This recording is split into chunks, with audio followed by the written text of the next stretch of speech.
우리 한국 사람은 성질이 급하다고 하죠. 그래서 빨리빨리로 유명합니다. 세계 어디든지 성질 급한 사람은 다 있죠. 그런데 평균적으로 봤을 때 다른 나라에 비해서 우리가 급하다 하는 거겠죠. 우리의 급한 성질은 하나님과의 관계에서도 나타나죠. 가령 기도를 하면 하나님 주시옵소서, 하나님 지금 주시옵소서, 하나님 지금 당장 주시옵소서. 우리 그렇게 기도하죠. 지금 당장 주시옵소서. 오래 못 기다리는 거죠.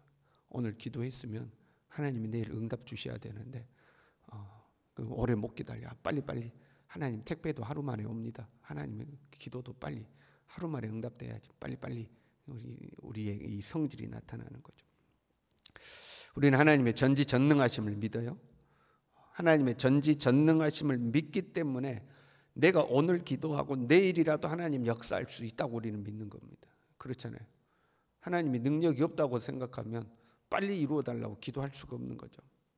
하나님이 능력이 있다고 믿으니까 오늘 기도하고 내일이라도 이루어 달라고 우리는 기도를 하는 거죠. 그도 그럴 것이 예수님이 이 땅에 계실 때에 예수님 하시는 일을 보면 아니 병든 자에게 명하시면 오늘 바로 그 자리에서 치유가 되잖아요. 귀신에게 명하면 그 자리에서 귀신이 쫓겨나죠. 바람과 풍랑을 명하면 그 자리에서 순종을 하잖아요. 즉각적으로 이 역사가 나타나는 거죠. 그러니까 우리는 하나님이 나에게도 즉각적으로 역사해 주기를 기대를 하는 거죠. 그런데 하나님은 좀처럼 그렇게 일하지 않을 때도 많아요. 즉각적으로 역사하실 때도 있지만 하나님이 느릿느릿하게 일하실 때도 있다 이 말이죠.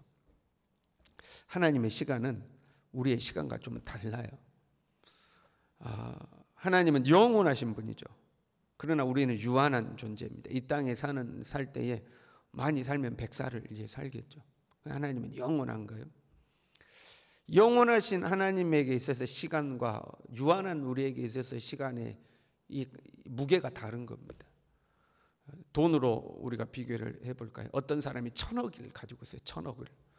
1000억을 가지고 있는 사람에게 10,000원이라는 돈의 가치와 5만 원을 가지고 있는 사람에게 10,000원이라는 돈의 가치는 다른 거죠. 그렇잖아요. 1000억 가진 사람에게 있어서 10,000원은 뭐 아무것도 아니지 않겠습니까? 영원하신 하나님에게 있어서 1시간 아무것도 아니죠. 1년, 10년, 20년 아무것도 아니죠. 하루가 1000년 같고 1000년이 하루 같은 거죠. 그러나 이 땅에 유한하게 사는 우리에게 있어서는 그 시간이 정말 중요하고 가치 있는 거죠. 짧게 느껴지고 때는 오래 느껴지고 10년, 어떻게 10년을 기다려 이제 이렇게 되는 거 아니에요? 하나님에게 있어서는 그 별거 아닌 시간일 수 있다 이 말이죠. 이 시간의 개념의 차이가 있어서 우리가 하나님에게 오해를 할 때가 생기는 거예요. 1절 보세요. 유다의 왕 요시야의 아들 여호야김 넷째 해 곧 바벨론의 왕 느부갓네살 원년 이렇게 돼 있잖아요. 느부갓네살이 바벨론의 왕이 된 그 해에 애굽을 이제 쳐붓습니다. 갈그미스 전쟁에서 승리해서 이 바벨론이 고대 근동의 패권을 잡아요. 그 여세를 몰아서 유다를 침공하는 겁니다. 유다를 침공해가지고 이 유다의 사람들을 포로로 잡아갑니다. 이게 이제 바벨론의 1차 침공입니다. 이때 다니엘과 같은 사람들, 왕족이나 귀족들을 포로로 잡아간 거죠. 그때를 말하는 거예요. 그때 이제 바벨론이 1차 침공했을 때에 3절에 이렇게 말씀해요. 유다의 왕 아몬의 아들 요시야 왕 13째 해부터 오늘까지 23년 동안 여호와의 말씀이 내게 임하기로 내가 너희에게 꾸준히 일렀으나 너희가 순종하지 아니하였느니라.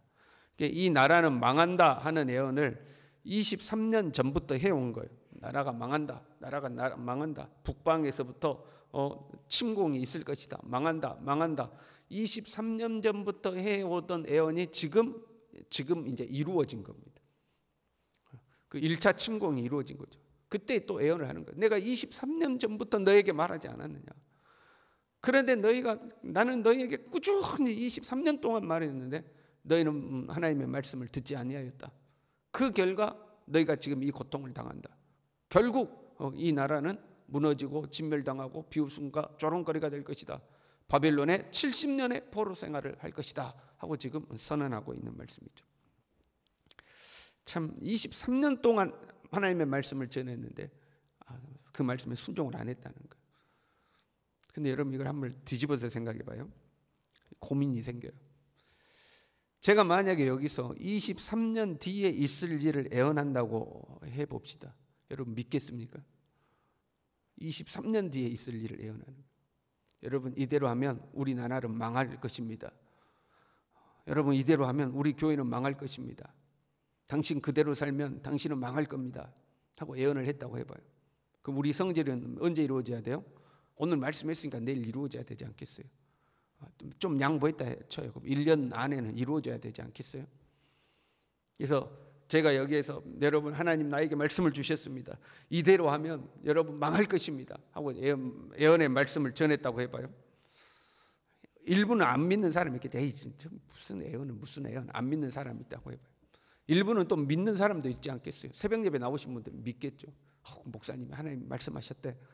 그러면 망할 것이라는 말씀을 들고 긴장하지 않겠어요? 이대로 하면 망한데 안 돼. 정신 똑바로 차리자.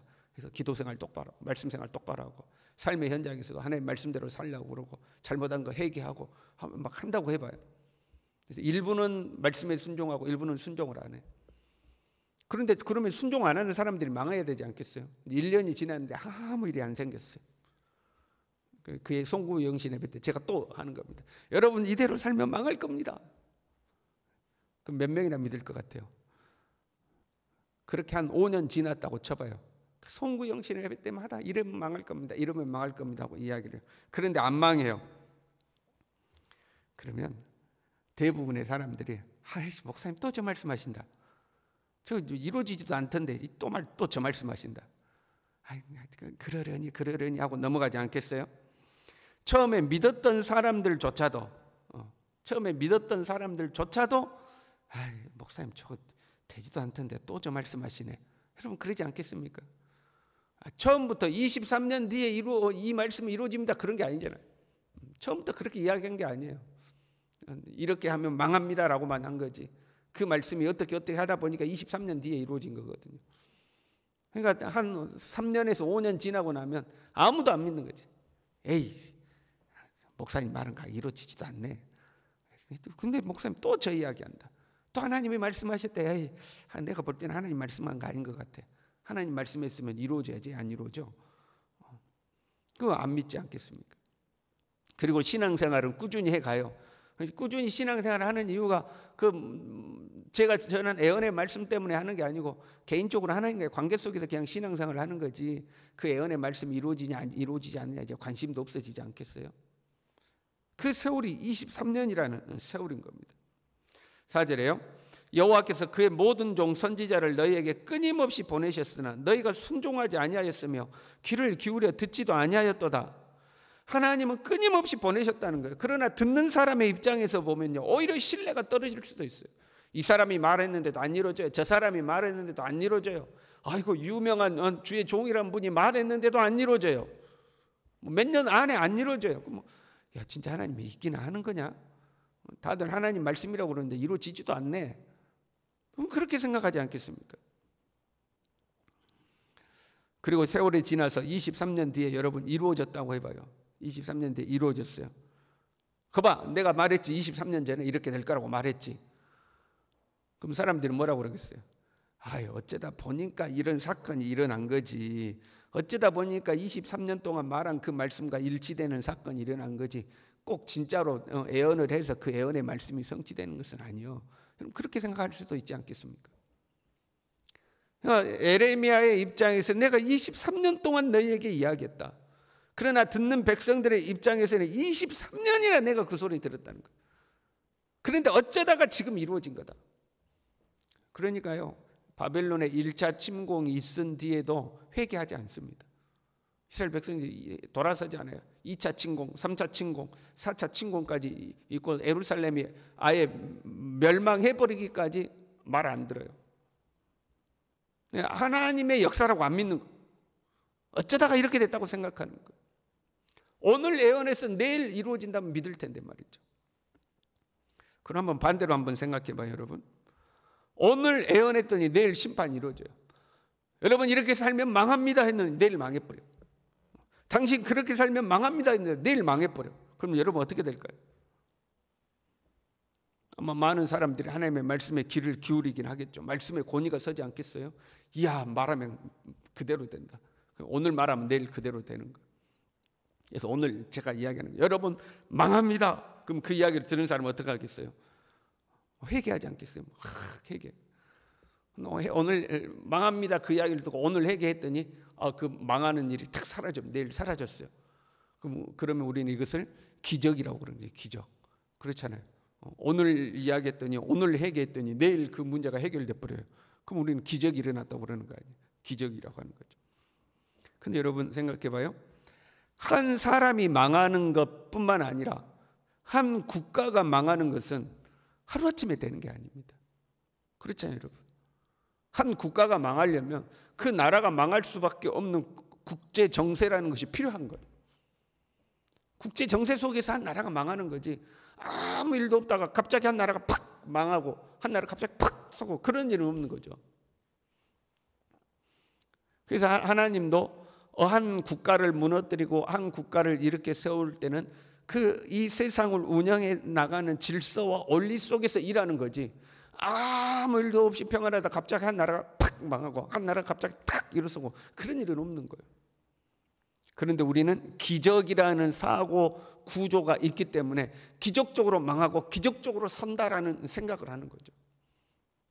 그래서 오늘 망합니다 그러면 내일이라도 망하는 거고, 내일이라도 망할 나라가 오늘이라도 다시 일어선다 이렇게 생각하는 거죠. 물론 어떤 사람의 병이 치유를 받는다거나 어떤 사람에게서 귀신이 떠나간다거나 이런 것은 오늘이라도 하나님의 역사가 나타나는 거죠. 그러나 한 가문이 몰락한다거나 한 국가가 몰락한다거나 이런 일들은 과정이 필요한 거죠. 과정. 그런데 우리는 그 과정을 무시해 버리려고 할 때가 있는 거죠. 왜? 하나님이 기적같이 역사하신다 이렇게 생각하는 거죠. 그럼 하나님이 이 세상을 모두 다 기적으로만 운영하시면 어떻게 되겠어요? 여러분, 하나님이 모두 다 기적으로만 역사를 하셔. 그러면 세상이 어떻게 되겠습니까? 우리에게 부여하신 자율권이라는 것이 없어져 버리는 거죠. 그냥 하나님만 쳐다보고 있어야 되는 거죠. 오늘이라도 막 기적이 일어나고 내일 일어나고 새벽에 일어나고 저녁에 기적이 일어나고 그러면 그렇죠? 과정이라는 것이 필요한 거죠. 하나님께서 우리에게 미리미리 말씀하시는 것은요, 사실 우리를 위해서 하는 겁니다. 오늘 말씀하시고 내일 이루면 하나님의 말씀의 권위는 설 수 있어요. 그렇잖아요. 오늘 말하고 내일 이루어지면 하나님의 말씀 기가 막히다. 기가 막히면 이루어진다는 거죠. 그러나 우리에게는 돌아설 수 있는 기회가 줄어드는 거죠. 그렇잖아요, 여러분. 오늘 말하고 내일 하나님의 역사가 일어나요. 오늘 나라가 망할 겁니다 그랬는데 여러분, 그러면 그 나라가 망하려면 망하는 과정이 쭉 진행되어서 망하기 일보 직전이라는 거잖아요. 그러니까 오늘 망할 겁니다 해가지고 내일 그것이 취소되기는 상당히 어려운 거죠. 하나님 미리 우리에게 말씀하시는 것은 우리로 하여금 돌아설 수 있는 기회를 주시는 거죠. 5절에요. 너희는 각자의 악한 길과 악행을 버리고 돌아오라. 그리하면 나 여호와가 너희와 너희 조상들에게 영원부터 영원까지 준 그 땅에 살리라. 하나님이 23년부터 말씀하신 것은 돌아서기를 원하셨기 때문에 그래요. 어느 임계점을 넘어서기 전에, 멸망과 심판의 임계점을 넘어서기 전에 미리 돌아서라는 거예요. 돌아서라. 너 거기 넘어서면 돌이킬 수 없어. 그 임계점을 넘어서 버리면 돌이킬 수가 없는 거예요. 그러니까 미리 말씀하신 거예요. 돌아서라 하고. 하나님께서 우리에게 시간을 주시는 것은 어떻게 보면 하나님의 영광을 손해보시고, 에이 말해도 안 되구만, 하나님 말씀대로 안 되구만, 하나님의 영광이 손해를 보는 거잖아요. 하나님의 영광이 손해를 보고서라도 우리에게 더 많은 기회를 주시는 거죠. 돌아설 수 있는 기회를 미리미리 주시는 거예요. 너 그러면 망한다? 몇 년 동안 하신 거예요? 23년 동안 하신 거예요. 돌아서라. 그런데 우리는 우리에게 하나님이 그렇게 배려해 주시는 건데 오히려 하나님을 불신하는 데 사용하는 거죠. 에이 말씀대로 안 되네. 망한다며요. 나 안 망하고 얼마든지 짱짱하게 잘 사는데, 나 평안한데 말씀대로 안 사네, 안 되네. 하나님은 우리를 배려해서 시간을 많이 주시는 거지만 우리는 그것을 하나님을 불신하는 데 사용하는 거죠. 우리가 자녀를 양육하다 보면 자녀가 잘못했음에도 불구하고 참을 때가 있잖아요. 좀 더 참아보자. 아직은 어리니까 그렇지. 철이 없으니까 그러겠지. 좀 더 기회를 주자고 참을 때가 있잖아요. 그러면 정말 착한 자녀는 야, 우리 부모님이 나 많이 참아주시는구나. 내가 정신을 차려야지. 저는 저렇게도 나를 참고 기다려주니까 내가 정신을 차려야지 하는 자녀가 있고, 못된 자녀는 이래도 괜찮네. 이래도 우리 아빠 나 가만히 두네. 이래도 우리 엄마 가만히 두네. 못된 자녀는 그렇게 생각하는 거죠. 우리를 향한 하나님의 오래 참으심, 기다리심, 기회를 허락하심을 악용하는 자녀들이 있고, 이래봐야 하나님 소용도 없구만. 하나님 말씀대로 안 되구만. 악용하는 자녀가 있고, 하나님이 기회를 주실 때에 철이 들고 하나님이 나 봐주고 있구나. 내가 정신 차려야지. 철이 드는 신앙인이 있는 거죠. 저와 여러분이 철든 신앙인이 될 수 있기를 바랍니다. 기도하겠습니다. 하나님 아버지, 하나님은 우리에게 많은 기회를 주시고 용납하시고 기다려주시고 또 기다려주시고 미리미리 말씀해 주시고 그렇게 은혜를 베풀어 주시는데, 우리는 그 하나님의 은혜를 오히려 악용하고 오해하고 내 욕심대로 사용해 버릴 때가 있습니다. 속 없고 철없는 자녀처럼 하나님의 그 깊은 마음을 헤아리지 못하고 하나님을 거스리는 악한 자녀 되지 않도록 좀 신앙에 철이 들어서 하나님의 그 깊은 마음을 헤아리며 살아가는 하나님의 사람들 될 수 있도록 우리 모두를 붙들어 주시옵소서. 예수님의 이름으로 기도 올리옵나이다. 아멘.